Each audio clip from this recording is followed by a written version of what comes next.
ఏది అయినా ట్రై చెయ్యి ఆచి చికెన్ మసాలా. ఆచి చికెన్ మసాలా. కన్నడ హీరో రిషబ్ శెట్టి తన లైనప్ ను ఒక రేంజ్ లో సెట్ చేసుకుంటున్నారు. టాలీవుడ్ లో ప్రశాంత్ వర్మ డైరెక్షన్ లో జై హనుమాన్ చేస్తున్న ఈ పాన్ ఇండియా స్టార్ బాలీవుడ్ లో ఒక హిస్టారికల్ ప్రాజెక్ట్ కి గ్రీన్ సిగ్నల్ ఇచ్చారు. మరాఠా యోధుడు ఛత్రపతి శివాజీ మహారాజ్ జీవిత చరిత్రలో రాబోతున్న ఈ క్రేజీ మూవీకి సంబంధించి మరో అప్డేట్ బయటకు వచ్చింది. ఏంటి అప్డేట్ అనుకుంటున్నారా?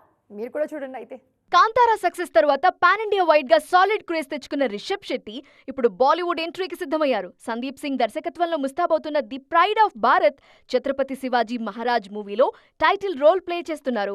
ఈ సినిమాలో రిషబ్ శెట్టి ఛత్రపతి శివాజీ పాత్రలో నటిస్తున్నారు. ఈ మూవీకి సంబంధించి ఇప్పుడు ఇంట్రెస్టింగ్ న్యూస్ వైరల్ అవుతోంది. ఛత్రపతి శివాజీ జీవితాన్ని పూర్తి స్థాయిలో ఆవిష్కరించేందుకు ఈ సినిమాని 2 భాగాలుగా తెరకెక్కించాలని makers decide అయ్యారట.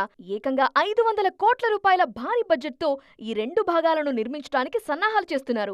Already pre production work కూడా మొదలైపోయింది. ఇంకా షూటింగ్ మొదలు కాకపోయినా రిలీజ్ విషయంలోనూ ఓ ప్లాన్ రెడీ చేశారు మేకర్స్. ఫస్ట్ పార్ట్ ని 2028లో రిలీజ్ చేసి ఆ తర్వాత సెకండ్ పార్ట్ ని 2029లో ఆడియన్స్ ముందుకు తీసుకురావాలనే ఆలోచనలో ఉన్నారు. షెఫాలి షా, జనై భోంస్లే లాంటి స్టార్లు కీ రోల్స్ ప్లే చేస్తున్న ఈ మూవీ రిషబ్ శెట్టి కెరీర్ లో బిగ్గెస్ట్ ప్రాజెక్ట్ గా నిలవబోతోంది.